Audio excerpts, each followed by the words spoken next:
Good morning, everyone. It is our session 0 class for our bustle skirt, and I very foolishly scheduled this on Father's Day, which is just another sign to everyone that I don't celebrate these holidays, not because I dislike them or I'm opposed to them or anything like that, but because I, as a member of the Rainbow Mafia, do not have occasion to celebrate these events. But I'm always happy for people who are having a good time celebrating them. And for everyone who's off doing fun things today, congratulations. I hope you have a lovely time. And I will try and think about that more in the future, but I can't promise that I will always remember when I'm scheduling. So my apologies. But here we are. It's very low key, session 0. We're just going to talk a little bit about the patterns and fabrics and things you might want to take into consideration. I hope that everyone who's not able to be here for this first session will post questions in the comments so that I can reply to those. But always feel free to message or ask me questions at any time. And good morning, Cindy Joy, my stalwart friend. I'm so happy you're here. Good morning, Good Madam. morning. Thank you. Some of our I'm not used stalwarts to being too. first one here. Yeah, I know. I was like, well, Cindy's here. We're all good. But I am happy to see some more friends joining us. Hello, Alicia. Hello, Martha. Thanks for Good waiting. afternoon. It's good to have you here. So thank you for joining me on Father's Day. As I was observing to Cindy, it's not a holiday I keep up with. So I'm grateful you're all willing to spend it with me. Talking about sewing. So I think all of you have made skirts before. And so you're going to have some familiarity with the material, as it were. But for anyone who hasn't made a skirt yet, who is watching this later, I just want you to know this skirt may look complicated, it may look intimidating, but it's still a skirt. And so it's a great place to level up from, maybe simpler projects like pillows and drawstring pajama pants and like tote bags, a lot of the beginner stuff. Some people will be like, you can't start with something like this. Actually, I disagree. This looks complicated, but you could start here as a sewist if you're willing to learn as you go. It's a very accessible, approachable project. There are some versions of a bustle skirt where I would encourage you to make it your second or third project rather than your first project. I will say if you're starting out here with this as like the first skirt you've ever made, that you may not make all of the furbelows and frills and ruffles of your dreams, but you will get the basis for developing those as you go. So I love this skirt pattern. It's a great starter to making a Bustle fashion. I keep coming back to the truly Victorian foregore underskirt because it's so versatile. And I think that I want to talk a little bit about terminology as well as like accessibility of this pattern.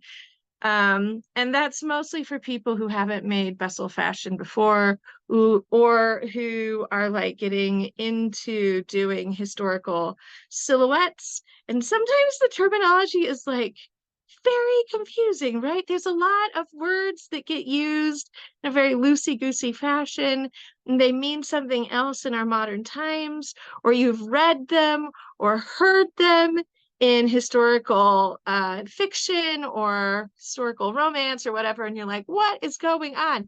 Is a bodice a corset? Is an underskirt a petticoat?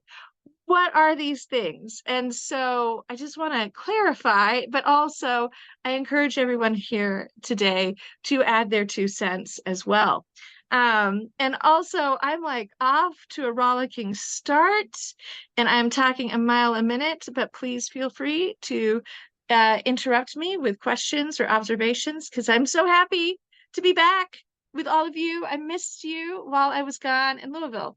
So, underskirts do develop from petty skirts or petticoats. And there's this like building up of skirts that happens throughout history. And a lot of it is very pragmatic. And by the time we get to the 19th century and even the 18th century, there's like a high fashion aspect. But initially, it's just about supporting the silhouette, keeping yourself warm, in some instances, keeping yourself modest, which is a whole conversation when it comes to European fashions. And then it's about preserving the fabrics so that the fabrics that are most easy to launder are always closest to your skin, because those are going to get the dirtiest. And Martha, good luck with furniture moving. That's very exciting. So so anyway, a petticoat does metamorphose into underskirts, but for bustle fashion, you still have a bustle cage or a skirt improver or a skirt supporter. Those are all like synonymous. You'll also see them called tournures, which is like the French term. It's a little bit more high fashion, la da da. I love those fussy words because I love fussy words. It's just like an obsession I have. But there's no moral value to them. They're all just words. Use the one that's comfortable for you. But you will have that bustle cage. Then you should, I encourage you, I'm going to should a little bit here. I encourage you strongly, have a petticoat over that bustle cage. It will add to the loft of your bustle. And we like a big bustle and we like it to be supported and perky. We just made a bustle cage. I'm skipping over the petticoat. For me, it makes sense in my build schedule, but from a construction schedule, it's actually a horrible thing that I'm doing. I should be working on petticoats with you all first, to be honest. But thank you for bearing with me. We will get to petticoats later this year. But you're going to have that petticoat. I recommend highly having at least one petticoat. Sometimes you want more. I generally stop at one because I live in a place where just this past week it got to 109 degrees and I refuse to live that life with multiple petticoats. It gets very, very hot. So I limit my underpinnings to save myself on the heat. But every layer of underpinning adds more support, more softness, more fullness to your skirts, and it creates a mirage that there's nothing metal that is supporting anything under these skirts. And it is an optical illusion because we all know no one is shaped the way a bustle makes you look. That just isn't something that happens naturally. I've had to explain this to a lot of people over the years that my body is not actually shaped that way, and that I add padding to make myself bigger. So, but the petticoat's really critical to supporting your ultimate skirt. Now, the thing about our underskirt, which is creating some of our palette, our canvas for decoration and making our beautiful bustle dress, is that you can also use this pattern as a petticoat pattern if you wish. You just need to make it shorter than the finished underskirt. And I know it sounds weird to talk about an underskirt and a petticoat in the same sentence, and talk about the underskirt needing a petticoat since underskirt can mean petticoat, but we want like an underskirt for our underskirt. It's madness, but trust me. So, and I see that someone else is experiencing some suffering. Ooh, Alicia says it's going to be in the mid 90s and humid up in upstate New York, and that's a crime. I am so sorry, Alicia. I am so sorry. That's awful. Right. So, but back to our skirts. Despite the madness of having an underskirt for your underskirt or a petticoat, I do recommend it. And the underskirt, which developed from like one of the layers of petticoats, is the one that's visible. It's underneath the bustle overskirt. So when you are talking about a bustle dress, you're talking about this big confection that they're wearing in the 19th century. The modern conception of a dress is different than the historical conception of a dress. Today, when we talk about dresses, we think of a one-piece garment, a bodice sewn together, attached at the waist to a skirt element. They're a complete unit. And so when we talk about skirts and bodices, we think of that as a two-piece garment and not a whole frock together. But historically, the dress, a bustle dress, and lots of different styles of dress historically, they were considered a single unit, but they were made up of distinct pieces to create the finished dress. So typically, you're going to have your foundation skirt, or in this case, underskirt, your overskirt, which is going to be covered with even more decoration, your bodice. You might have detachable sleeves. You might have multiple bodices.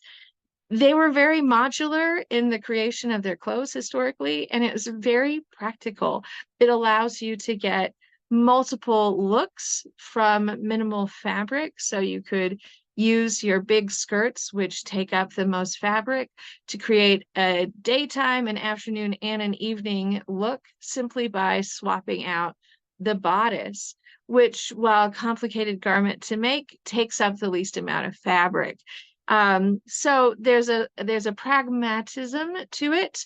It also allows for more ease in cleaning.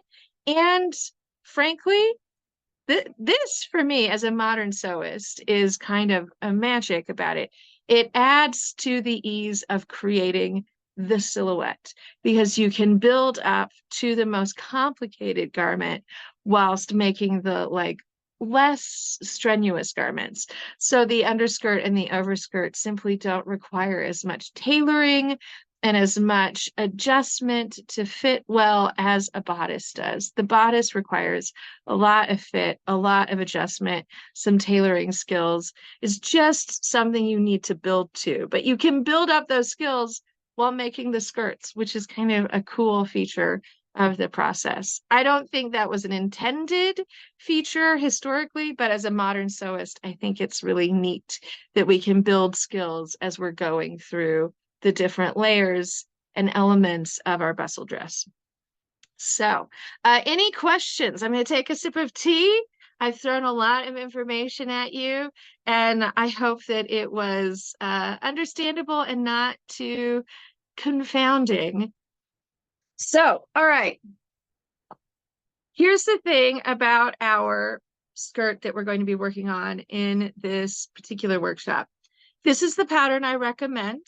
This is the one I'm going to be using. I use this pattern to make almost all of my bustle dresses.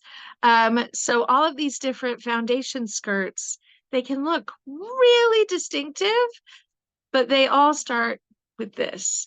And this is Truly Victorian 261, the 1885 four-gore underskirt. Martha already has the pattern. Great. This is an extremely versatile pattern, and it works. You can make it work for both bustle, both early and late bustle if you're concerned about historical accuracy. I'm not devoted to that as a concept, but I do try and keep my silhouettes harmonious, which means I always look at what was being done in the period that I'm taking inspiration from, and I try not to do anything that's going to like be too outre with the silhouette. So in other words, if I'm doing something that's bustle in the like late bustle period, I am probably not going to necessarily pair it with the huge Leg of Muffin sleeves of the 1890s, because then my shoulders get really big and my skirt is kind of narrow and I look a little bit unbalanced.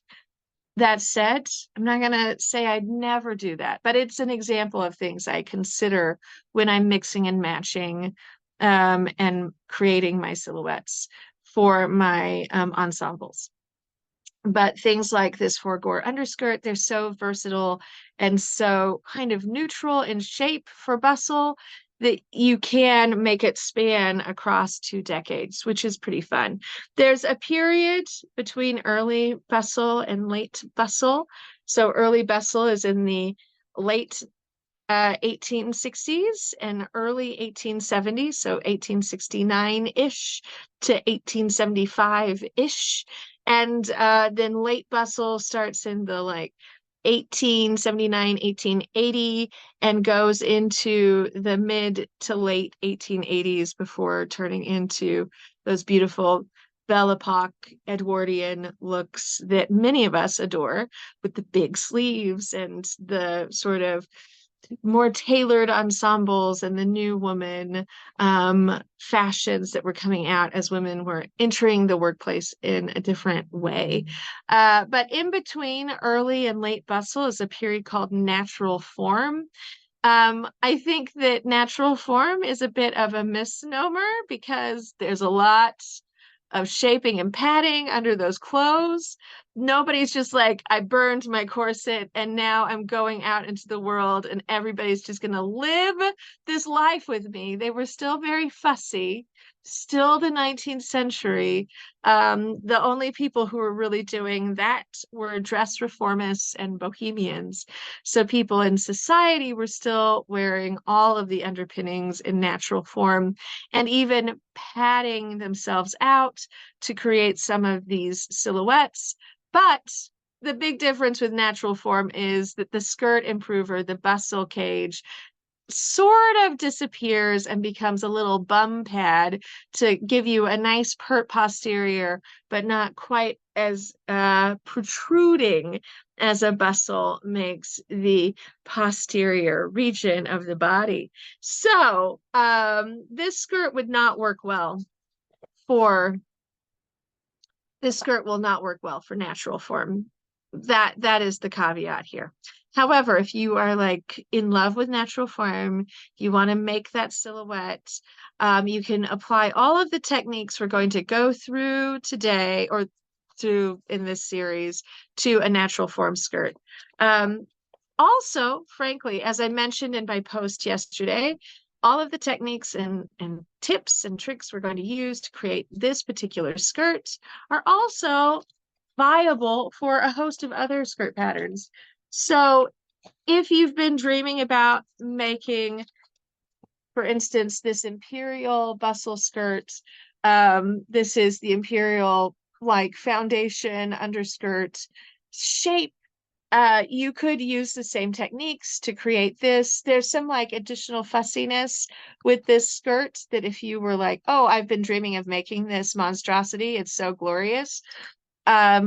You can use all these techniques and I'll be happy to talk to you about like any of the changes. Like there are burnous pleats in this. That's a little bit fussy. I love them, but if you've never done them before, it feels like the pattern is lying to you. It's not. It's just a little weird. So there's some things like that. It also takes wildly more fabric to create this than our four-gore. But I have made this. It's beautiful for really big silhouettes. So this is the skirt that I used for the black and gold costume, for instance, because I wanted more canvas to work with and I wanted something more dramatic and with a little bit of a train. Like a fool, I chose a train in the desert. Don't repeat my mistakes. And polyester, don't forget. No, it was in silk. It was black silk lined it was lined, and then I put a black silk velvet overskirt over the top of it. And the bodice was also black silk, and we had black velvet capes to go with it. I almost died from heat stroke in that dress. The green one is the polyester The one. green one is the polyester one, which was Yeah. also But yeah, black all by itself is hot no matter what color it is. Right, right. And And so velvet in the desert, I know, I know. I got to forgot I was shake that not in out at the end England. of the day. I forgot I was not in England. So I've only worn that ensemble. Which is beautiful. Thank you. I think I only wore it maybe twice, maybe three times. And part of that was timing. So we made it, we debuted it at Wild West Con, and that was like not not super long before the pandemic. I think it was 2018. But we decided that we needed to adjust the fit on a couple of things. And as I was adjusting the fit so that we could wear it again, guess what happened? We went into the pandemic. So it is currently in pieces. We'll see if I can bring it back together. There's a whole saga with that ensemble, but it was beautiful and I loved wearing it despite the hazards. So, You can um, maybe do it in December. And oh by my the way, God. I love your pansy earrings. I did when I was on my phone, I didn't really see them, but Thank you. They're adorable. new. They're a memento from Louisville. So, Good. yeah, yeah, thank you. So anyway, you can use these techniques and my personal suffering to help you on your journey with a variety of skirts. So you can also, if you are feeling moved, you could use the same techniques we're going to be using during this class to create, a more 1890s skirt. There will be some slight differences in the fit you're going for, but the construction will be essentially the same. So all of these diverse skirts, if you want to do a different silhouette than we're doing for this class, feel free. Do check in with me and let me know what you're working on if you're doing something different. And please feel free to ask me any questions. Ooh, Alicia says her plan is, let me pull this up. Um, her plan is to have a lace overlay to be worn underneath a plaid overskirt. It's meant to match the purple velvet hat she made. Oh my gosh, that is so great. That is going to be beautiful. So I did a lace overlay for the purple pansy, which I wore at River City Steampunk Expo very recently, and I'm going to be sharing a bunch of beautiful new pictures of that ensemble and talking about it, writing about it, because I made a big change to it before we went to River City, and I'm super happy with how that change came out. But I love that overlay. It looks so cool. And Alicia, I think it's going to look amazing with the plaid. More texture is good for things like bustle fashion. And I think that the biggest thing I've done to improve my ensembles, to improve my overall silhouette and look for 19th century fashion, especially bustle dresses, which I'm obsessed with, is that I have learned more is better. So if you're like, should I add more trim? Yes, you should. It's very easy for me as a modern sewist, a modern person to lean into being kind of streamlined and a little bit not austere necessarily, but more plain. We do not live in a fashion era in which we're putting a lot of furbelows onto our clothes, or at least most of us. There are cottagecore people out there and people who are pushing the envelope who are like, I made ruffles out of ruffles and then I put them on my ruffles. And this is my cute little frock with my cute little apron, and I'm going to go mushroom hunting. And I'm like, you are cute. I love that for you. Wow, that's not how I dress in my day to day, right? So even if I admire it, my day to day is something more simple like this. And I think that's true for a lot of folks. So when I initially got into making bustle dresses, my first one was kind of austere. I look back at it and I look like somebody's dowager auntie who takes them to task for having fun and playing cards on Sundays. I'm just like, oh, That is not the vibe I wanted to bring. So I recommend embracing ruffles and lace work and ribbons and flowers and bows and tassels and whatever kind of trim treatments you like. As we are getting into our bustle skirts, think about the overall look you want to do.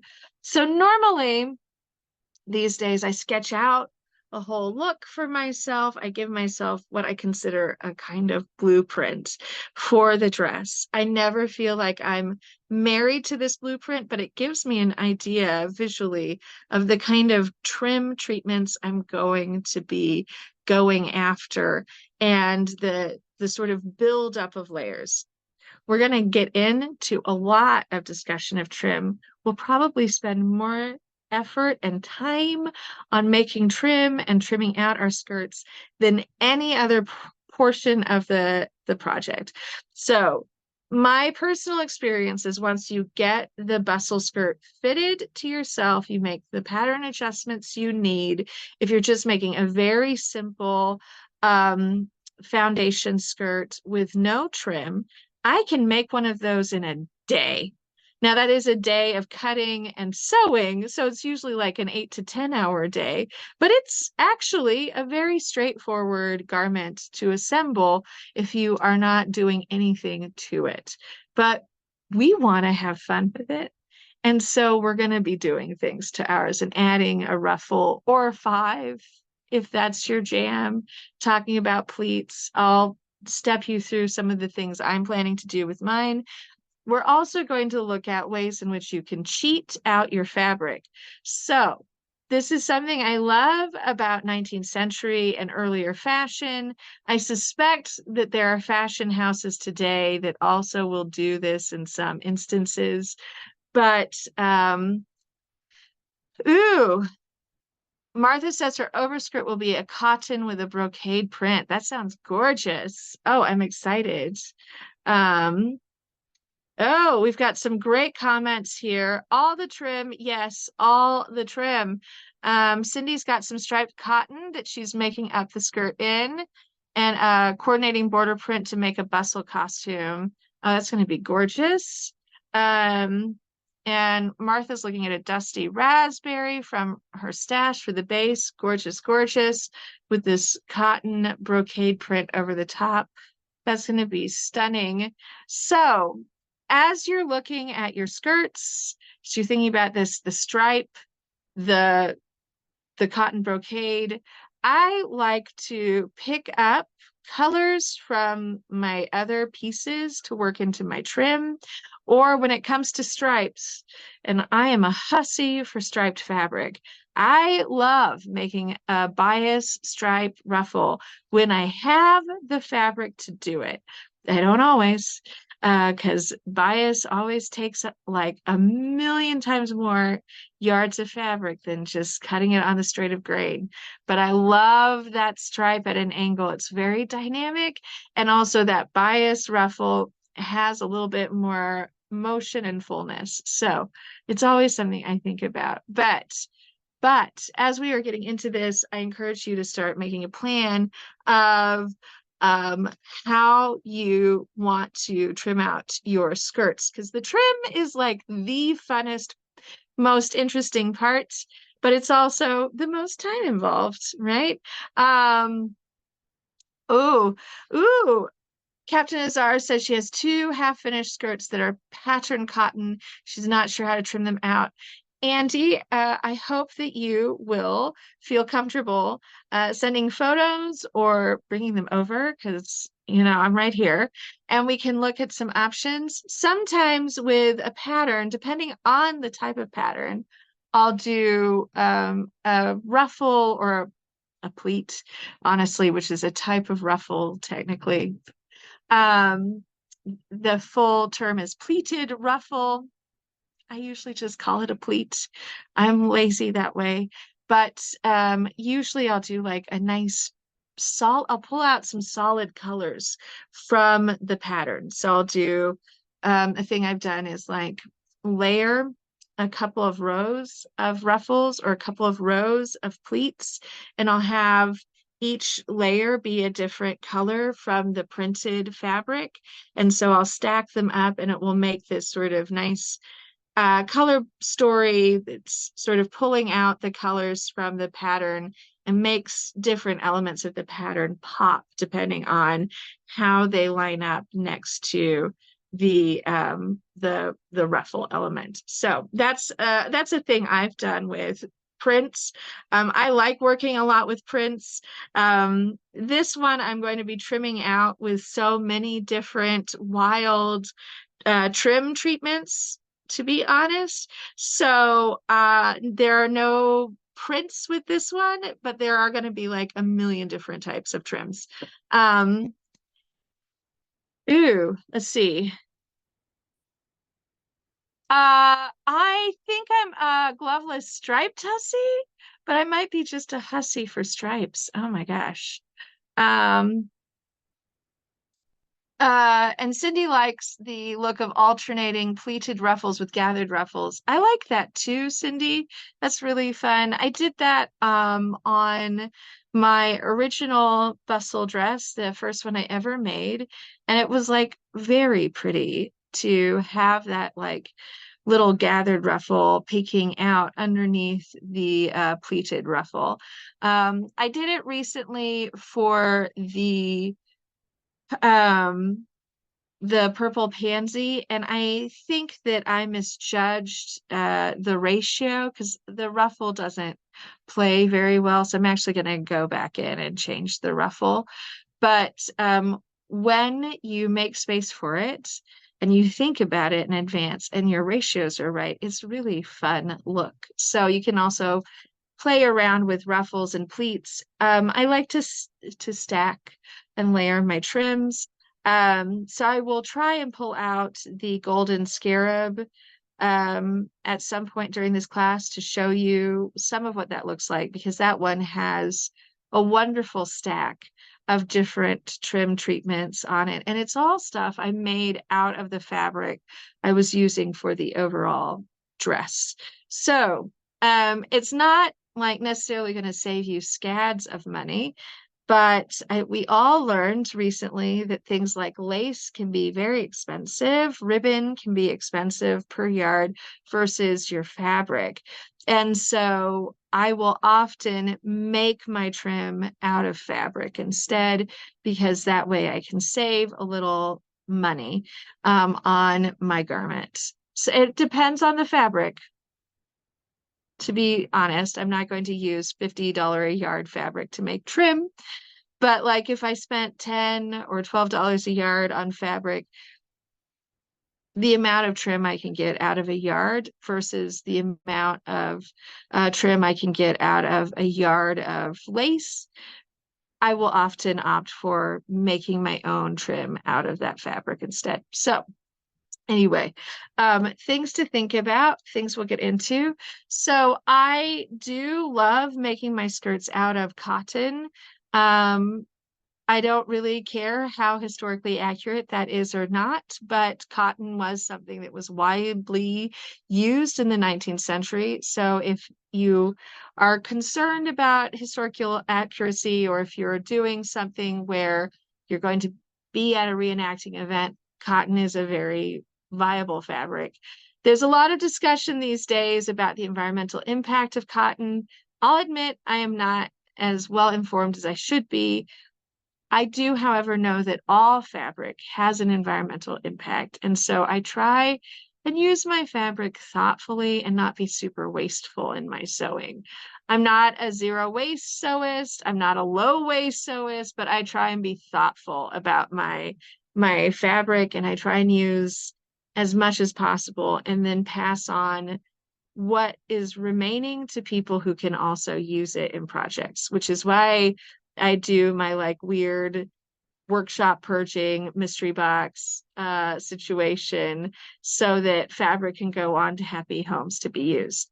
I also love linen for this period. So if you're like looking for something where you want to be cooler, you're concerned about overheating, you want something very pleasant to wear, linen is great. I know that some people are intimidated by linen. They've had bad experiences. Maybe it's stretched on them. Maybe they didn't know how to launder it or how to work with it. I find linen to be generally a very forgiving fabric, and it's also a super hardy fabric. It will stand up to actually a fair amount of abuse, especially once you know how to like launder it. That's not complicated, but like there are some tricks that will help you out with that. The thing is, I flatline everything for my skirts. And so the linen is also supported usually by a flat lining. I know a lot of people have big concerns about wrinkling. Um, if you flatline your linen and you launder and press it appropriately, wrinkling is not really that much of an issue, to be honest.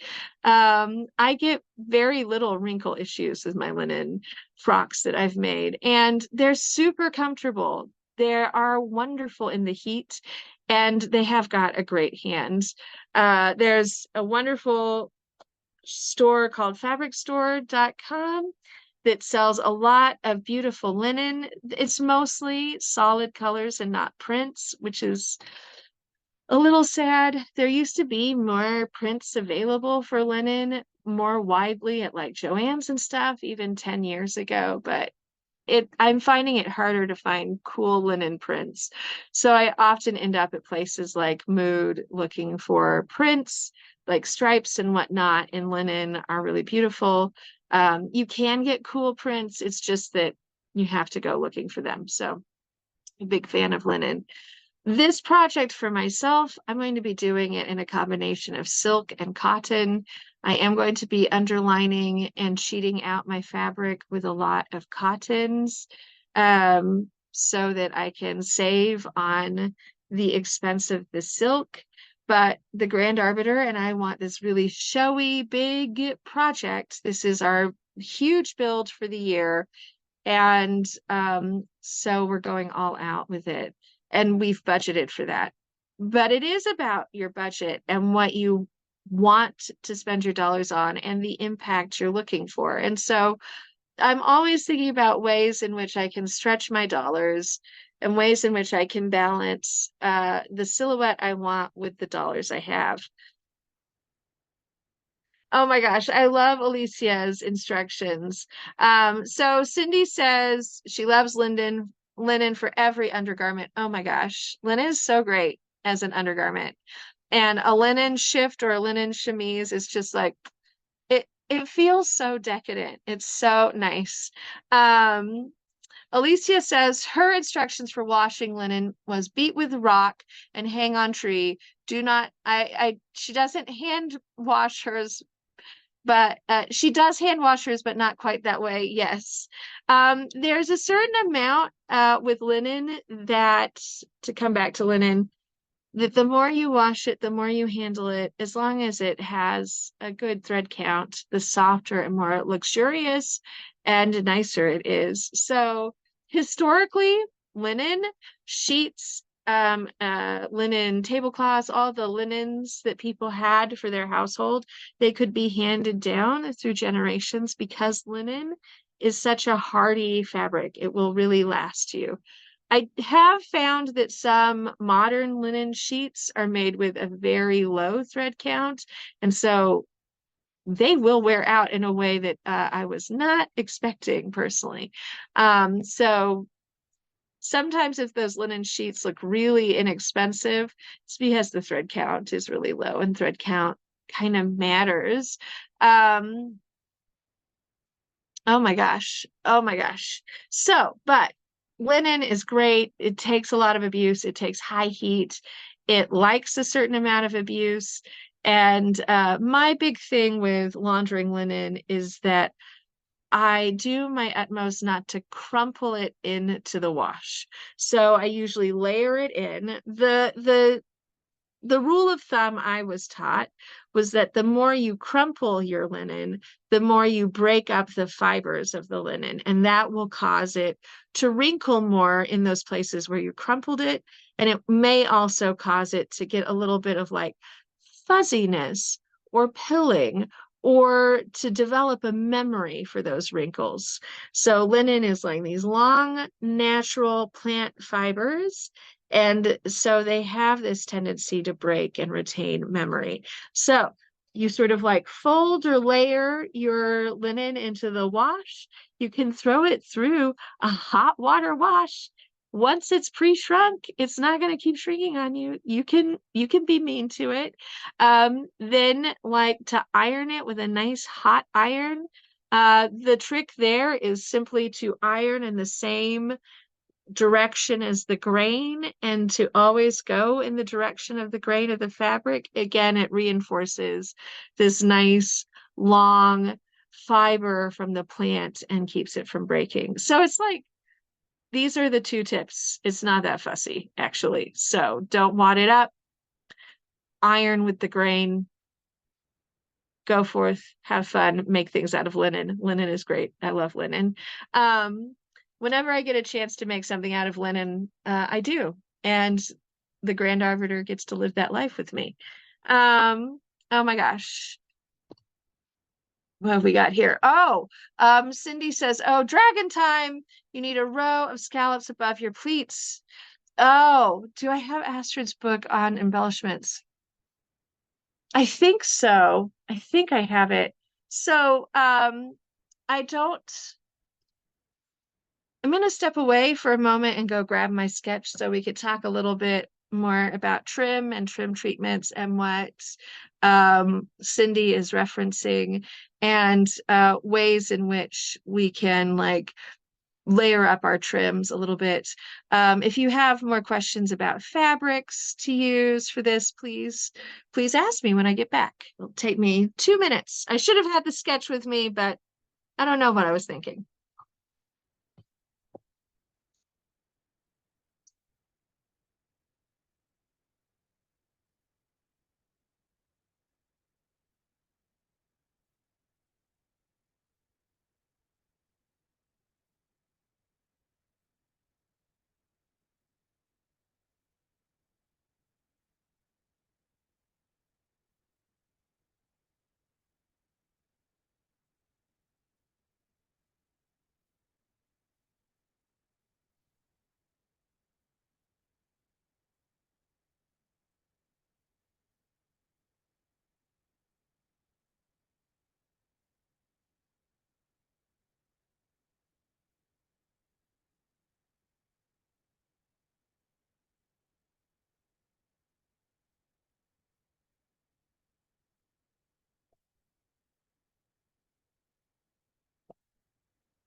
Okay, thank you for your patience.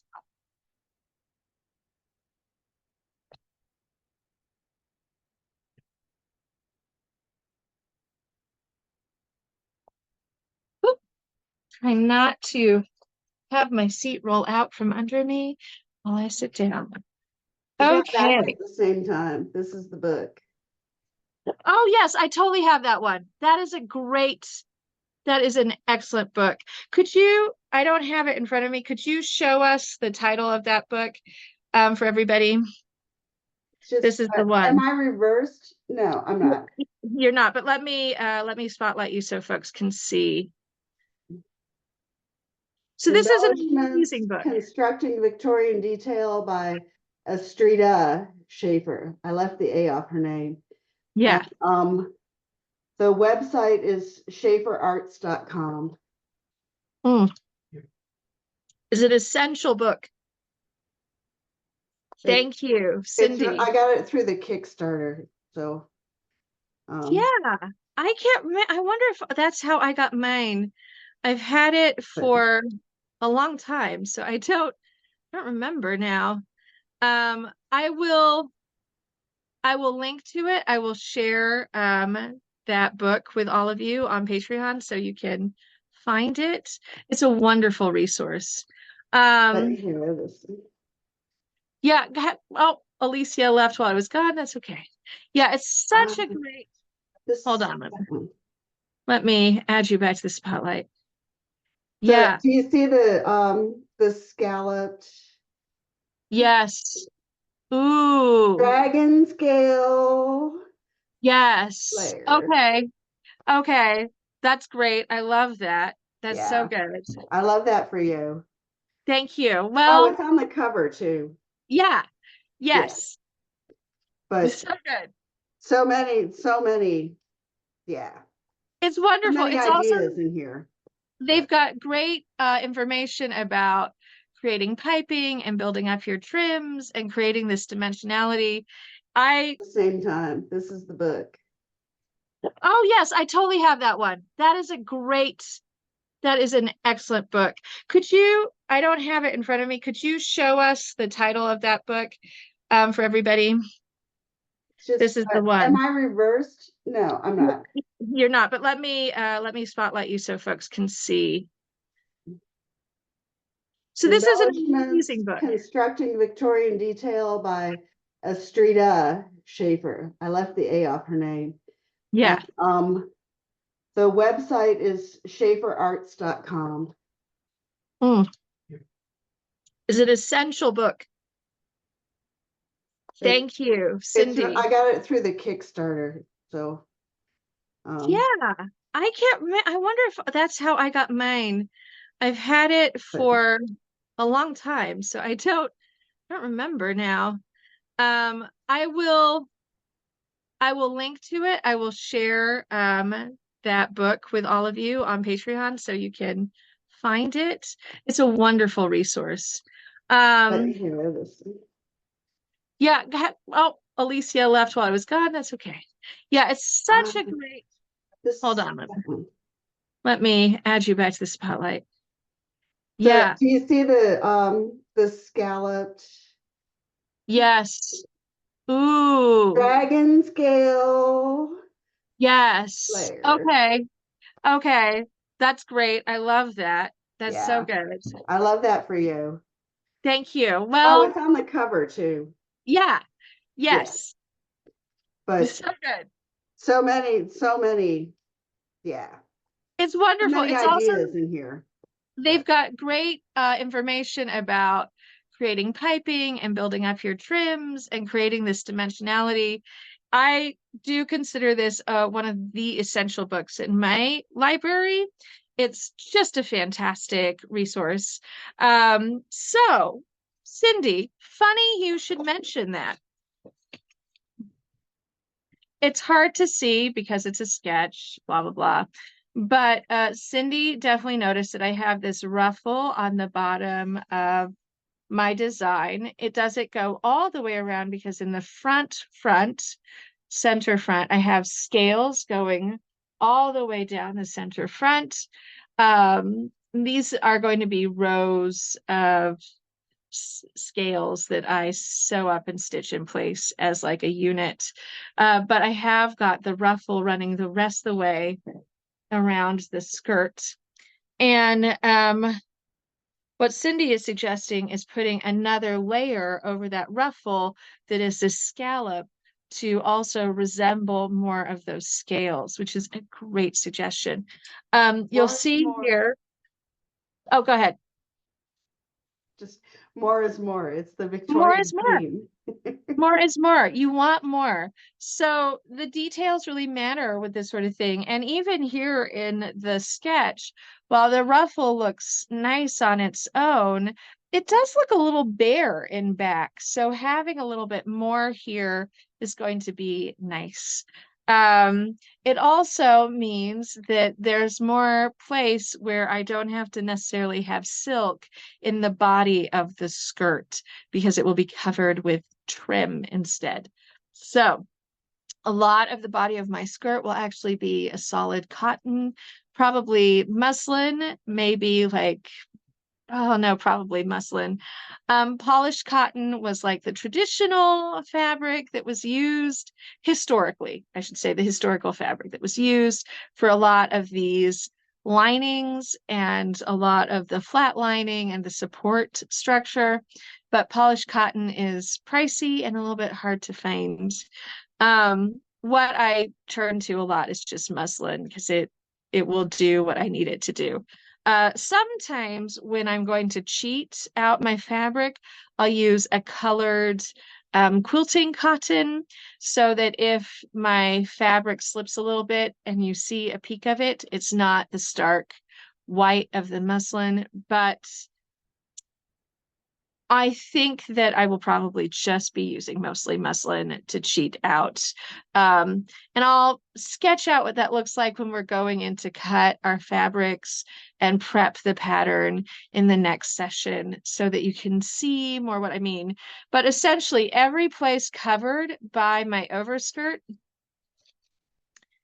I don't have to have the parts that are covered by the overskirt made out of silk. I can have those parts made out of cotton, and because the overskirt is covering it.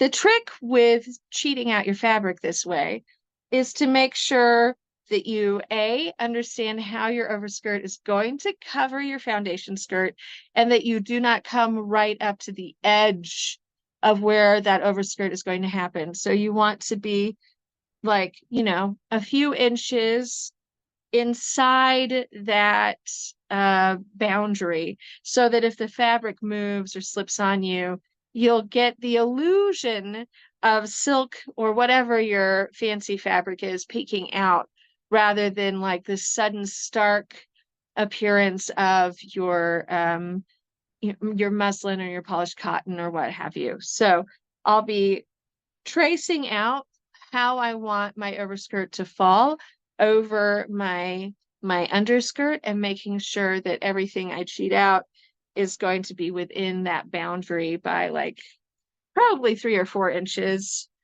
maybe a bit more in the back because there's a lot of movement there when you sit. But it still allows me to save a lot of fabric that way and to save a lot of dollars and improve my budget. So that is a trick we're going to be looking at, as well as the stacking and creation of trim. I think that book by Astrida is going to be a great resource. I'll also be showing you some of my favorite approaches to making things like pleats and different kinds of pleats, and talking about some of the pleats and different trims I've made in the past. Passementerie is also a great thing to lean into for this sort of thing. And just plan to have a love affair with piping, because I will be talking about piping all over the place. The number of spots you can add piping to your bustle ensemble is almost infinite. But piping is great. It's great for reinforcing seams. It's great for making your ruffle more firmly attached. It's wonderful for like tracing details. So if you've put a lot of effort into pattern matching something and you want to show off that pattern matching or show off your princess seams in the back, putting a little piping next to it can just like really elevate that look and really draw the eye. So I love piping. We're going to have a lot of piping. We might even have a stacked piping. So one of the things Astrida has in that book is like the stacked, I think she has it in that book, the 3-layer piping. That might be from the Victorian dressmaker instead. Oh my gosh. Maybe I should have gotten out my reference books. These are such great questions, and I hope you can see that the most time, the most fun, the most inventive part of this is going to come from the trim. So I do encourage you to look at your fabric, to think about the design you want, and to sketch out your design for your dress, whatever sketching looks like for you. Sketching can also be pulling together a mood board on Pinterest, or or just pulling out some like stills from movies or like clippings from magazines. It doesn't necessarily have to be a full-on sketch like this. If, however, you all would like a session of this class to be just about the design portion, we can do that. Was that a nod yes, Martha, from you? Well, it was a nod, but I thought you were going to say if you want a whole class on embellishments. So Oh, I wasn't yes. completely listening. No, it's okay. I bought one of those croquis Yeah, cookies. books. Yeah, so I was just going to use one of those and try to drawing up a few things. Perfect. Perfect. Yeah. So, we probably, I mean, part of this will almost be a whole class on embellishments. I could have sort of build this as there's a skirt here, but mostly it's an embellishments class. So I would hazard that at least half of our time will be spent on the embellishment portion of the class. I like having something to embellish when I'm doing embellishments. So I will pull together some of my favorite resources for learning embellishments. And also, again, I will definitely link to this book from Astrida.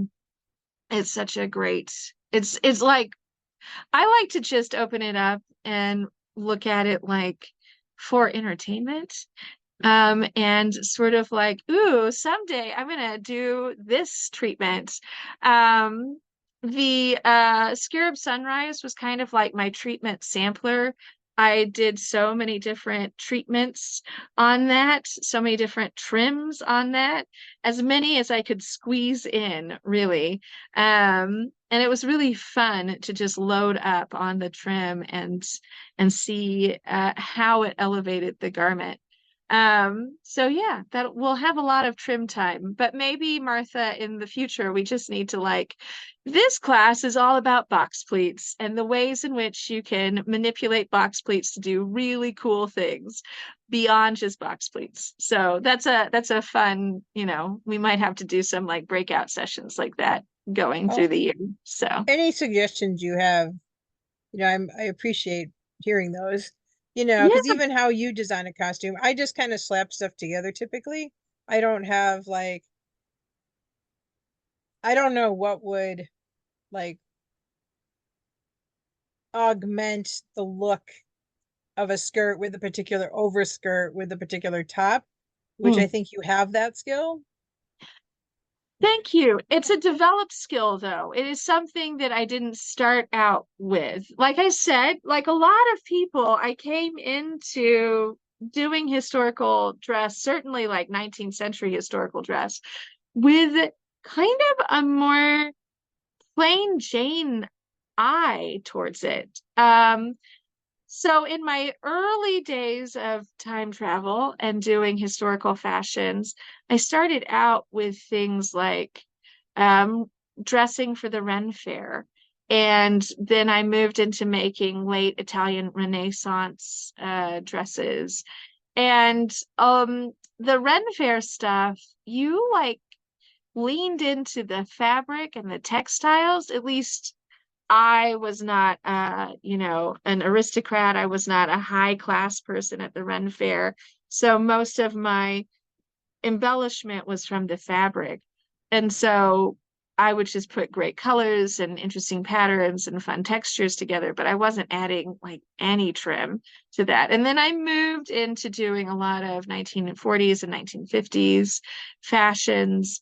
And again, that's just like not a lot of trim on that. So when I came into doing more 19th century fashions, I didn't think about trim in it wasn't part of the equation. And so those early frocks were very streamlined. Um, and they were missing something. So as you say, there's an element to the trim that creates a cohesive look and that sort of gives the illusion that it's a single garment rather than multiple pieces layered together, and also can sort of like pull out the colors and make a frock pop.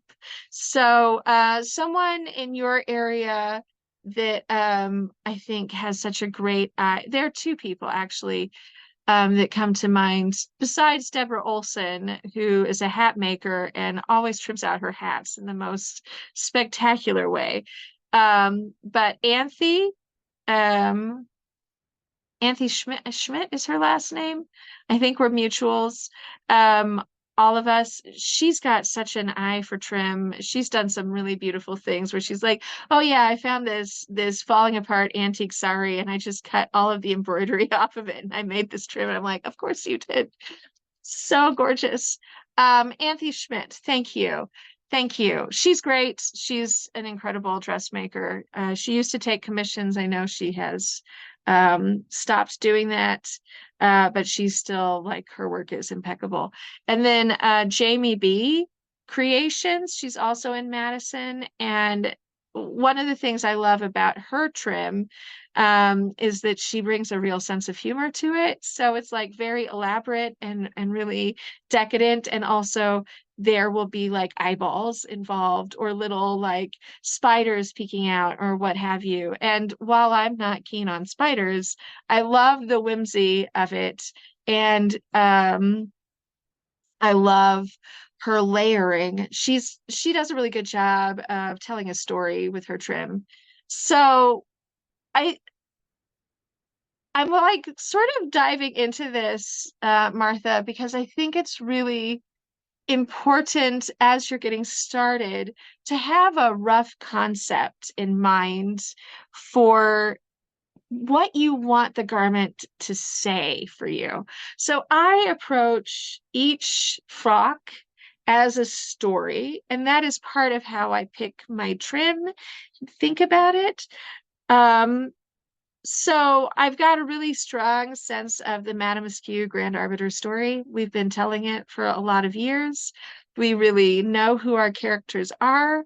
We know that we're these weird, flamboyant, whimsical, time-traveling queers who are bringing tea time to everyone, including Klingons. So I'm just always like, it's gonna be a little queer. It's going to be very flamboyant and is like almost never going to be practical. And that's part of my story in literally every frock. But I usually then have like the story of that garment. So the one I'm working on, the story is dragon. I am like talking about being a dragon, dragons. It doesn't have to be a story like a Neil Gaiman story where there's a character arc and a big plot. It can be a very like simple story, like a couple of sentences that kind of coalesced my design. So I have a story for my garment. And so once I'm like, ooh, I want to make it be like this dragon vibe, then it's like, what's my dragon? I have an autumn dragon. I'm doing a sort of flamey autumn dragon that looks like falling leaves on trees in places where you actually have trees that have leaves that fall, not the desert. Um, and so I wanted it to have all of those colors, kind of like a cascade of leaves. And I also wanted it to be a little bit flame-like because it's dragons. So I could pull all of that element into my ideas. So that's something I encourage you to think about, Martha, is like, what vibe or story do I want to tell with this particular garment? Is my story, I'm a cool lady who just goes to cons and has a great time and like makes my friends feel good? Like, that's true about you, Martha. That's a great story. That's one you could lean into. Or you could be like, I'm a sassy lady with cats and I'm here to cat wrangle. That's another story, right? Yeah. Well, I have multiple personalities. Um, I am the absinthe fairy or an absinthe fairy, but I like to think of myself as the absinthe fairy. Excellent. I love So I that. already have one pattern or one costume that's like a sort of a um steampunk meets Lolita sort of a thing. Ooh, And then I thought ooh. I'd make one that was like classier, and it's sort of a like a seafoam, not quite minty Ooh, green. which is Ooh, the louche on my favorite absinthe. But then someone pointed out that most of them are like peridot. So now I feel like I have to do a third one. a But peridot. that corset that I showed you, the fashion underbust corset thing that I made, Yes. that swirly stuff goes on that same skirt.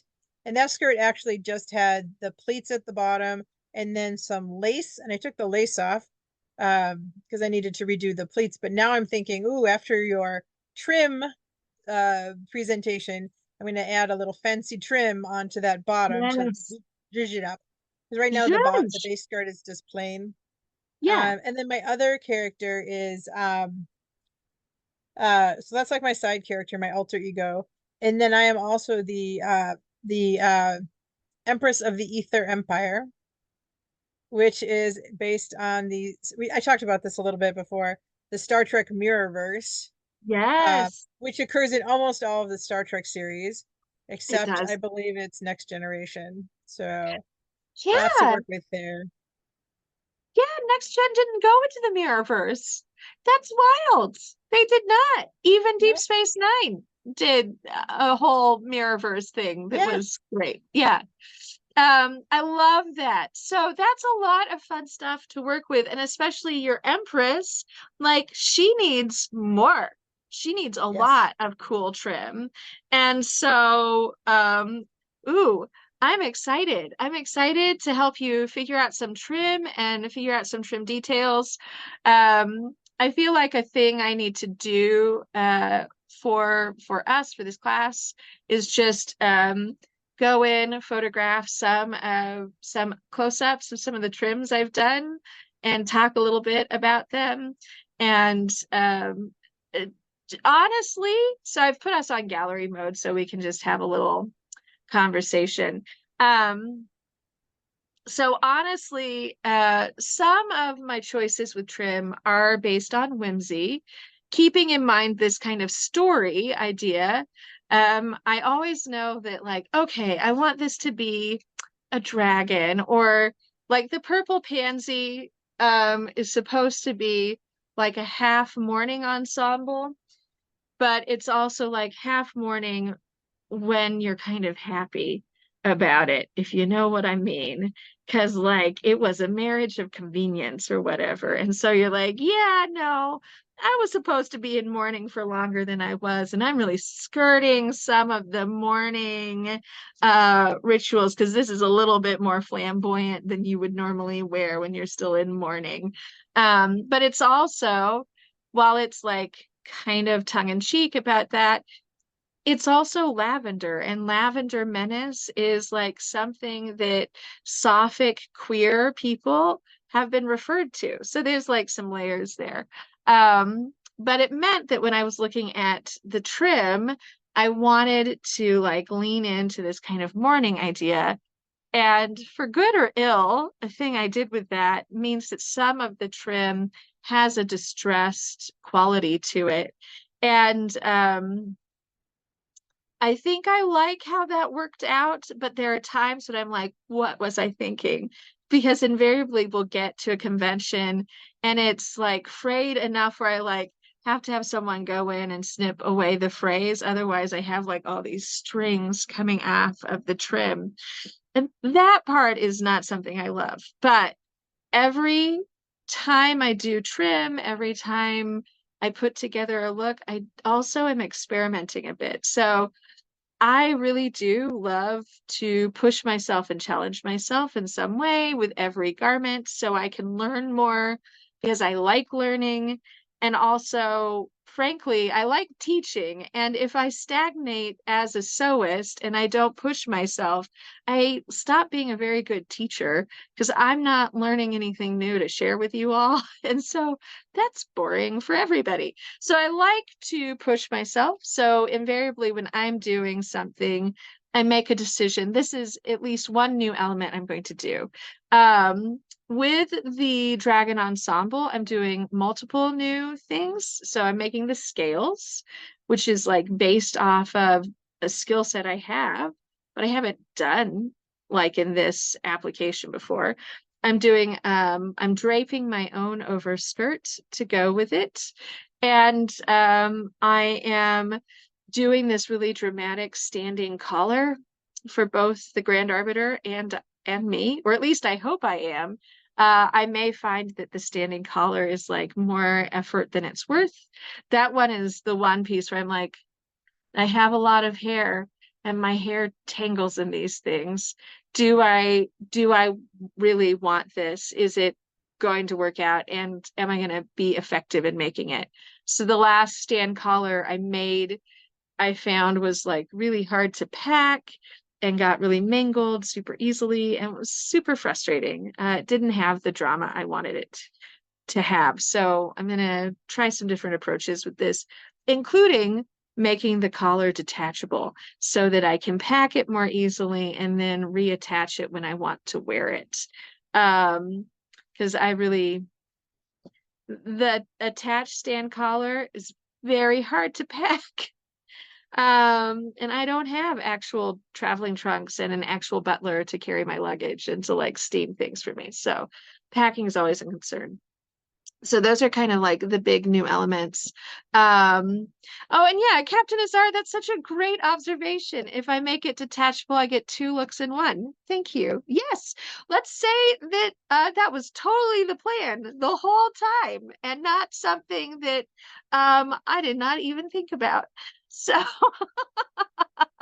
but yeah, so I think a little bit about my story, my vibe, ways I want to stretch myself, and then I go hunting for trim ideas in things like Astrida's book or the Victorian dressmakers books. That's Isabel Pritchard.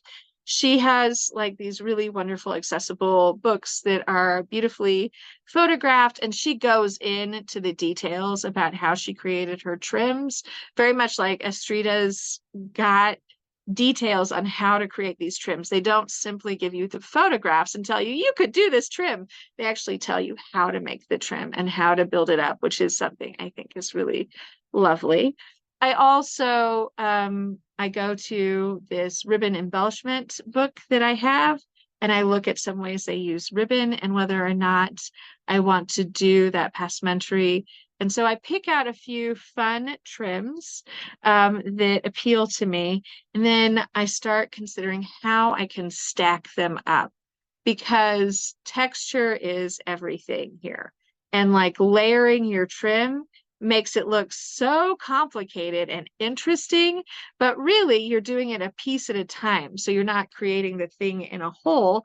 You've got all of these layers that become this complicated thing. So this is a little design theory to throw out at you all. And that is that one of my favorite things to keep in mind when I'm designing is color theory. And so there's like some design theory that's like you should keep it in 3 colors or you should keep it in 4 colors. And I know that there's like a lot of discussion in graphic design and interior design spaces about all of that. We don't necessarily talk about it a lot in the cosplay universe or the costuming universe, but I do think if you are looking at a pattern or if you're layering fabrics, if you keep your range a little bit more narrow in your color story, then you can have more impact. So this is a wild amount of different colors, but they're all related tonally to do this kind of ombre effect, which makes it look not so busy, or at least that's the hope. But a lot of the time, I will keep my garments to just being 3 or 4 colors, and then I will. So I'll pick the colors. You get your shade and then tone. Tone is like the intensity of the color. So sometimes I'm like, well, I picked purple and silver for the purple pansy, but I use like 4 different tones of purple. And so I kind of go across that spectrum, which allows me more play. And then I picked like a couple of tones of silver. And one of the silvers is also like a silver purple, which is nice. And then my final color for that was black, which is kind of a neutral. It kind of goes with everything, but only if you bring it into everything. If you have one black element in a sea of color, it can be a little unbalanced. So I also think about how I can bring these colors into each layer of the garment and where they're going to live. If that makes sense. So that's something I think about. And when I'm looking at a patterned fabric, then I usually pick out just a couple of colors from that patterned fabric that are going to be my trim colors. And so they're going to the trims are going to cause those colors in the pattern to pop more. So Martha, for instance, when we were making the bustle cage, you leaned in to a couple of the colors from your beautiful print, and it really brought that print alive in some fun ways. You can do the same with your trims for your bustle dress and the print fabrics. And so that's something I would consider you or encourage you to consider. Maybe pick out your favorite color, or maybe think about a contrast rather than a complement. So, and I want to pause. I'm throwing a lot of terms into the conversation. If I say something and you're like, what does that mean? Please pause me. I will always do my best to clarify. But contrast is just that. It means that they are different and they are comparing each other in a way that is not that close together. So on the color wheel, generally speaking, contrasts are opposite of each other, and complements are next to each other on the color wheel.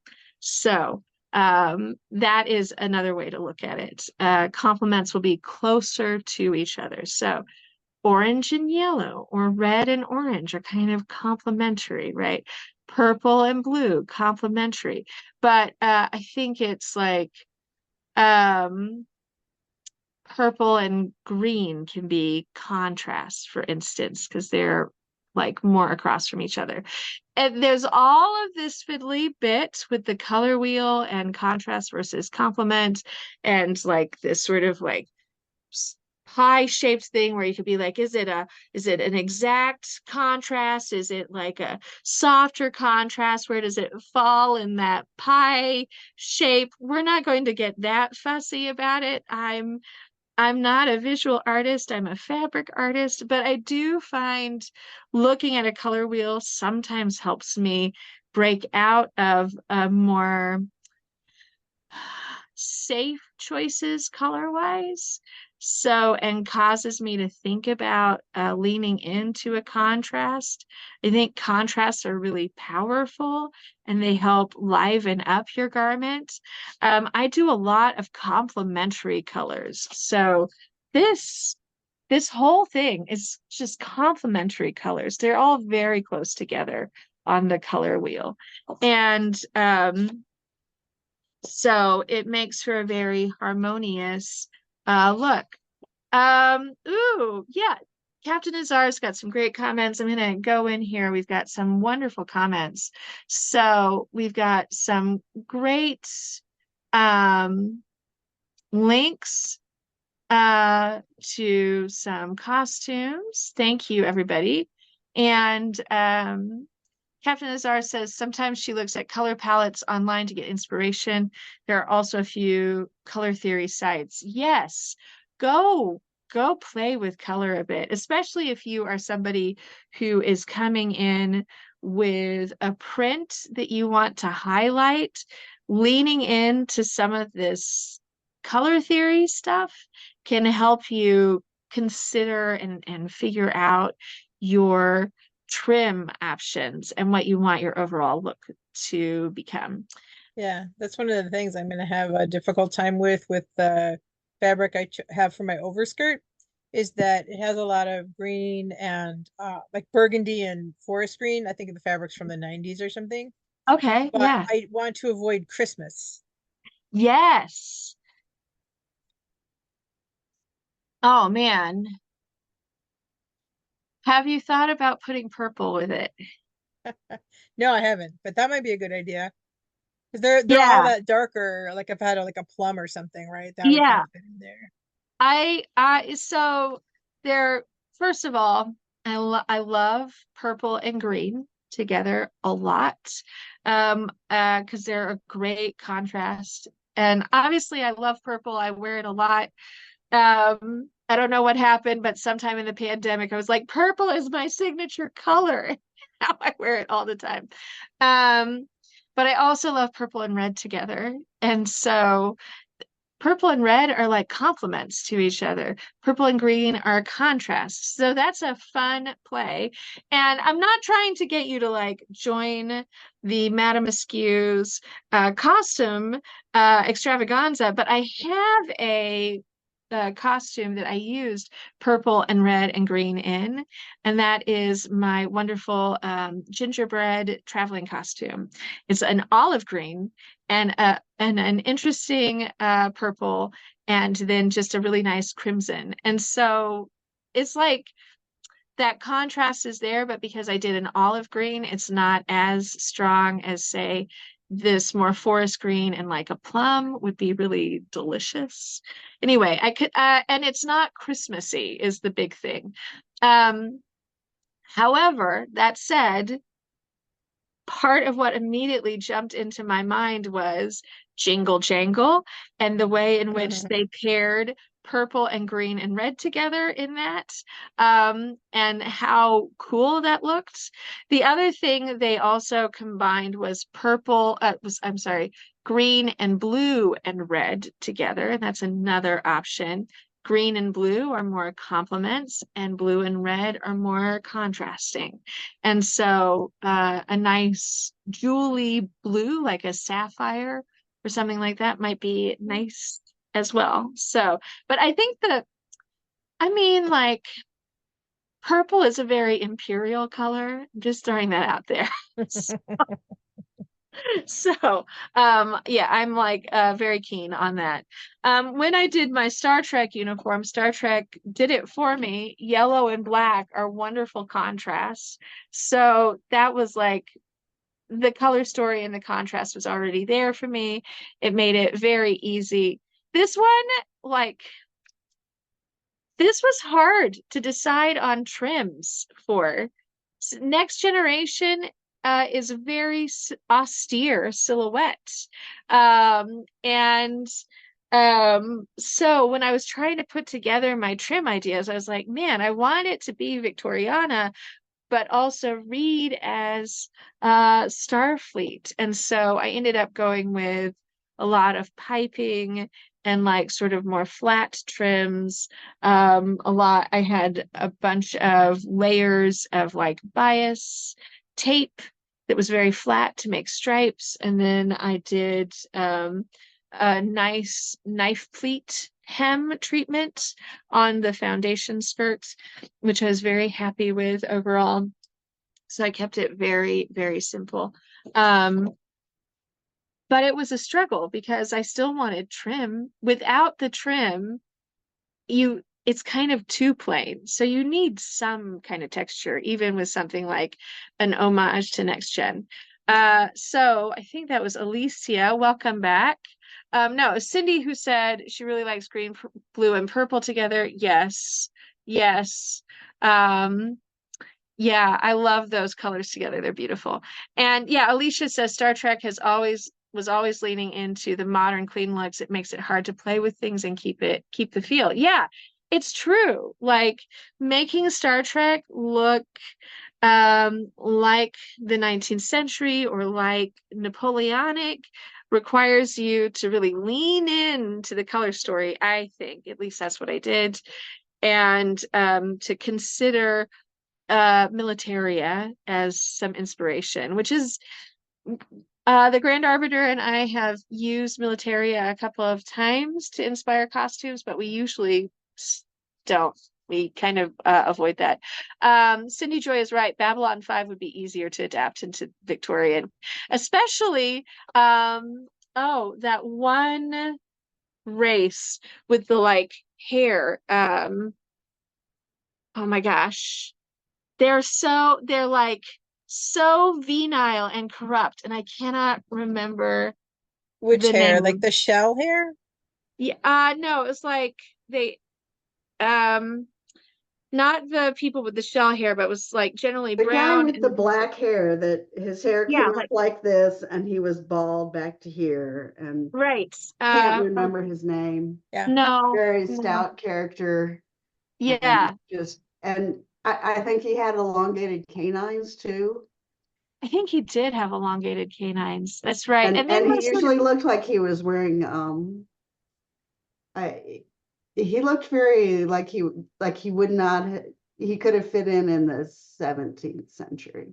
yeah, Mm. he had like a late sort of Like tailcoats and yeah, and like almost that almost into the Napoleonic in some instances too, with the West look and the big lapels and all of the weird, medals and sashes and things. Yeah.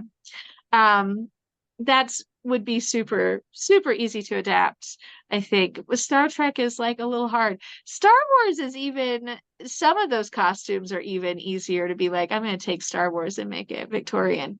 Especially Padme's looks. My goodness. Girlfriend had all the frocks.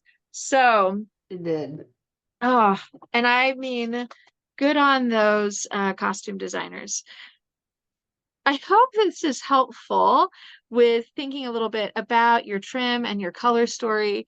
I do tend to pick out my palette first. So I find a fabric, and I will build a costume around a fabric, or I'll be like, this is my palette that I'm going to go with now that I have my idea. And so I will sort of pick out my palette, and when I'm sketching, I'll like put some marks on the paper that reminds me of my palette, or I'll have some fabric swatches that I keep around so I can play with my palette. I do tend, like I said, I tend to keep my palette kind of narrow, like 3 to 4 colors. Um, and I play with tone versus shade a lot to get my whole design together. So, um, this is not really pertinent to this particular design, but it's a fun design I did in 2022 when we were doing like a lot more of the design challenges, and we did like I was trying to do like a drawing a day for a period there, which was great for my drawing skills, but actually became hard for me to keep up with. But this is a wonderful one when it comes to talking about contrast, because I've got this kind of red with this absinthe green. She is supposed to be inspired by an absinthe fairy, and she's like, what if an absinthe fairy, but also a raver mashed together into an 1890s look? And so I had that strong contrast between the red and the green, and then I brought in the complement of the blue. I think this is a really fun design. If I were younger and had the energy to just make stuff all the time, I would totally make this. I love this applique idea on the corset, but you can see how I'm playing with the contrast to make it pop. And so, yeah, anyway, I hope that's helpful. It's certainly fun to talk about. So, ooh, I love this. So Andy says she uses flashcards with on a ring with her fabric swatches when she's looking for fabric or trim. And so she can play with that. That's really cool. Um, I love that. Yeah. So there are lots of ways to kind of play with your colors. I also like with my my prints, I will take a swatch of the print and then I'll just lay it on top of a bunch of different colors so I can see how that feels to me and what I like. And then once I'm like, well, that just feels nice, I'll build the whole design around that feeling and try and capture whatever sensation or vibe I'm picking up from that combination. So, yeah. Yeah. So anyway, we went right into color theory and design, and I'm so glad we could have that conversation. That was great. I will definitely share some of these resources that you all shared in the comments and also links to the books so that you will have those to build on for your library going forward if you don't already have them. When we get into trim, if there's something, if you don't have the book and there's something from the book where you're like, I really want to make that, I will talk you through and I'll post some like screenshots or good pictures of the book to help you. I do encourage supporting these authors when you are able. I know that sewing books are not inexpensive, so it's not like we're always able to pick up all the sewing books, but it's great to add them to your wish list for things to pick up later. But the two standouts here is Astrida's book and then the Victorian dressmaker from Isabella Pritchard. I just think those are tremendously helpful. I hold on. Hold on. I'm going to get a more arcane book to share with you that is like something to add to your stretch goals, but not necessarily a place I suggest starting.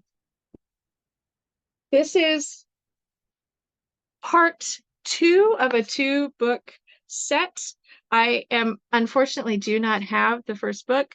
They're like $40 a piece. So it's an investment on a book for me. But this is the Directoire Revival Fashions for 1888 to 1889. Since I love late Bustle, this one is very, very helpful. And so you can see I have it bookmarked with pieces of fabric, as you do.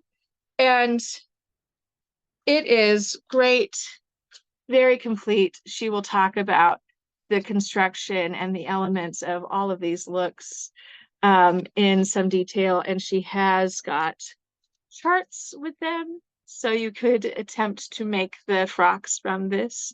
But frankly, it's wonderful to look at how the different things are layered and put together, and the different trim elements.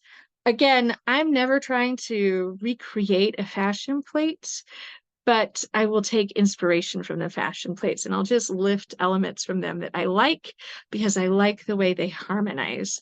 And so looking at these for the ways in which they stacked trim and fabric and color is very helpful. And it's just a lot of information. It's a great book. It's also a wonderful bludgeoning device if you have a bug to kill or an intruder trying to rifle through your fabrics. This is the Victorian dressmaker book that I've mentioned a few times by Isabella Pritchard. And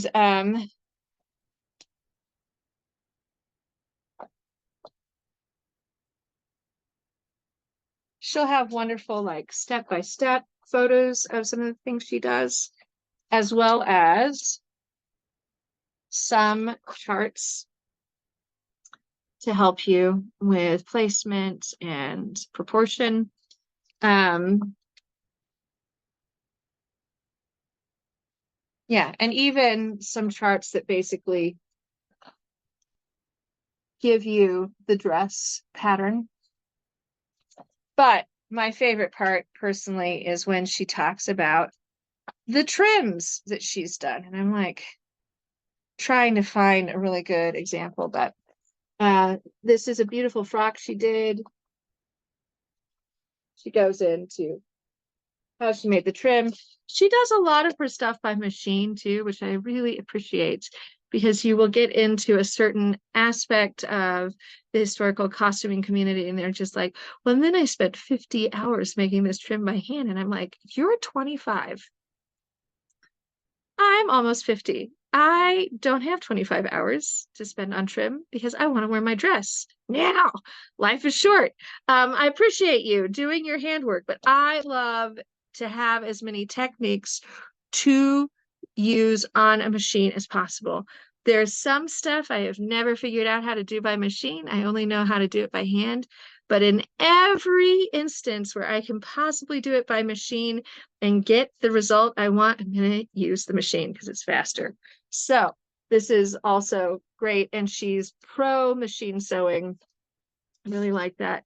But you can find some other out of print references like this great book, Costuming in Detail. It's like a survey from 1730 to 1930. So, you know, it has a lot of great resources. And there's no reason why you can't pull something from the 1830s to use in your 1870s frock if you like it. We're time travelers, we can do what we want. So I like looking throughout history for some of my trim ideas as well. So yeah, anyway, let me get back to the comments. Ooh, Alicia's planning to make a fencing outfit from the second Victorian dressmaker book. Oh, those so pretty. Thank you, Andy, for linking to the books. And Alicia remembered it is Londo Mallory Virkoto was his assistant from Babylon 5. So, and yeah, Andy, thank you. It is nice to have options. I think a lot of us, the more you sew, the more wear and tear you're going to put on your hands. I talked about this a fair amount in the corset class and the hat making class. Like, I think it's important to strategize the wear and tear so that you have more longevity in your sewing, so you can go further in your project before you're like, my hands are tired. I'm in a lot of pain. I can't complete. And unless you are working for a museum and like really invested in doing all sewing techniques from the era, I see no reason not to use a sewing machine. They're a wonderful invention. They changed the world, but especially for garment makers who are mostly historically and even now women. So how nice for us that an invention out in the world made our lives better. Why not use it? Pro sewing machine. So anyway, most of the trim we'll be looking at, there will be a hand element in terms of like pressing and placing, but a lot of it you can do without hand sewing, which is wonderful. So yeah. Anyway, Andy, also thank you for linking to the book list. I probably need to update. I usually do. Sometimes I find new things or things go out of print, but I know that list has a lot of my favorites on it already. So thank you. Yeah, Yeah. any questions? Oh, that Victorian dressmaker book is impossible to come by. I was Oh just man, searching for it. I is couldn't she find it sold on out? Amazon or Abe Books or World of Books or Book World or the It only place I might. could find it was Prior Attire for €56. Yeah, you Yeah, have to buy it directly from her. It's the only way. Oh, I was hoping it would be used somewhere. Yeah, and no, nobody's selling them back there. Yeah. And she recommends that you not put more than 2 books in your shopping cart to ship to the US at a time because the shipping gets too expensive. If you add a 3rd book, it like tips it into some kind of, yeah. crazy. But yeah, you gotta buy it from her. And you don't have the second one yet, madam? I have not purchased the second one, and it was on my list to pick up, and honestly, I don't remember why I didn't at the time. It might have just been one of Price, those the price. price. Yeah, I was like, it could have just been budget. She They has a are, millinery one now too. oh my Oh, God. did I need to tell you that? I didn't need to tell you that. I'm sorry. I mean, you both did and didn't. I mean, Ah, Too late. so yeah, so here's the thing. Generally speaking, I want people to support the artists creating these things, but for within our community, I'm happy to take photos of specific sections. If there's a piece that you're like, I want to make that, and I cannot afford this book at this time, because yes, it's 56 euros, which is a fair amount for a book. And also you've got shipping on top of that. So, I don't know, maybe some point people will start selling their copies, but I do think this is such a good book that people don't pass it on as a secondhand book. Or if they do pass it on, they give it to a friend. So it's kind of like the Janet Arnold books were for a while. You could only get them if somebody was like willing to part with their old one. And now they've reissued them, but for years you were just like, oh, does somebody have a spare Janet Arnold's? I would really like that. So yeah, I will say it is worth the money. It is a really well created, high quality book, but um, so this book is very deep and has a lot, is very complete for its period. But this book, The Victorian Dressmaker, is more accessible and more has more practical application of how to create the things. This is not going to tell you how to make stuff. It's just going to show you what was made and give you the charts.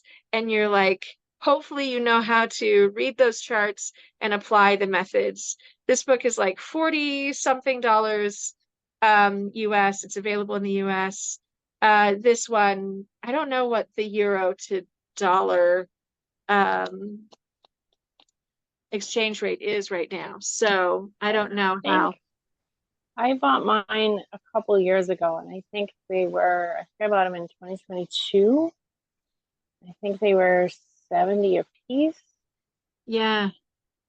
And then it was like 85 shipping Oof. for 2 books. Oh man. Yeah. So But that Andy was, says, go ahead. that was during the whole, like, oh, you want to leave the EU, so we'll punish you for literally everything crap. Yeah. Yeah. Huh. Brexit. So I have a lot of opinions about Brexit. Is so outside the scope of the class. But anyway, yeah, I think Andy says they're 58 a piece right now, so the exchange rate is definitely more favorable right now. So it might be worth it to go in on it with a friend who is willing to share it with you. If you've got a fellow sewist. So, I don't know. I'm always willing to share my books with friends locally. Sometimes I'm only willing to share them in the workshop. Occasionally I will lend them out. It depends. Like, is your name Captain Azar? You can borrow my books. I try and lend things like this to people I know will get them back to me, who live locally. So I'm not going to probably send them in the mail to lend them out, but that is a thing I have done. But taking photos of things and sharing those is the other useful. Yeah, no, Captain Azar usually takes photos in the shop. It's also, a photo is lighter weight. So that's nice. But sharing is another option, or like having a friend who's willing to like lend you out. I know that's unsatisfying, but this is a great book to convince people to give you for Christmas or birthdays or Hanukkah or whatever your gift giving holidays happen to be. So yeah, all right, good. We could go into some more books. If people need, we have a lot of overlap in our book collections, and I have a flatbed scanner, so Oh, if people Oh, don't have the books and they need specific pages, I can that's do very a helpful. PDF. Thank you. Mhm. Thank you, Cindy. But great. We have a community in which sharing is caring, and we're happy to support each other. Um, so rough. Anyway, my darlings. So we will be back Wednesday. We're going to talk about adjusting the pattern, fitting the pattern. There's not a lot of adjustment to make on this skirt. You're going to adjust for your hip and waist and your length. And that's kind of it. And usually, so for those of you like me who are very hippie, I usually pick my pattern based on my hip measurement, and I just add darts to take it in more for the waist. So I don't adjust the shape, I just add darts. Thank you, darts. But I am 5'3", so I do always have to adjust the length for myself, and figuring that out can be a trick because also I'm long-waisted versus short-waisted. So I have very stumpy legs compared to my torso, things like that. The kind of shoes you're wearing, all of this can make a difference in the length. So we'll talk about making those adjustments, how to adjust the pattern. They're very simple adjustments, which is great. We'll also be talking about how to adjust to go over different bustle cages. So if you just did the lobster tail with me, there is an adjustment you need to make to the back of the skirt to accommodate the lobster tail, for instance. So stuff like that is what we're going to get into, and the cutting. And then I will also show you how I'm plotting out how I will be cheating my silk fabric in order to save some budget for myself and what that looks like. So that's going to be part of our Wednesday night class. As usual, I'll be recording everything and we'll get it up as quickly as we're able. Captain Nazar has been tremendously helpful in helping me make this process more smooth. Thank you, Captain Nazar. Because it is really, the editing is actually the hardest part sometimes. So we'll get those up. And after we do this one, I don't know, we may go into overskirts. I'm not sure, but we're just going to keep kicking along with bustle skirts and what you guys are interested in. But I suspect there will also be some breakouts for trim because that's great. I love that there's a desire and an interest for more discussion of trim. And I could do a whole day just talking about and making pleats, to be honest. So that might be in our future. In the meantime, please stay hydrated, take care of yourselves, wash your hands, do all the things. COVID is still out there. All of this stuff is still there. And I know it's impossible to protect everyone all the time, but I want you guys to be okay. I adore you. And I want to have more shenanigans with you. So please take care of yourselves so we can have more shenanigans in the future. And thanks for being here today. It was such a wonderful return to doing our workshops together. And I appreciate your willingness to join with me on Father's Day. Oof, laser printer is better way to go. Yeah, mine's an inkjet, I think, Andy. But Mine's really, a it's just laser printer, and it's yeah, it's finally it's probably coming. 5 years old, but it gets a lot of use. Yeah. And we live in the desert. I feel like there's more wear and tear even indoors because of the dust and all the things that go with being desert dwellers. It's just hard on technology and on humans.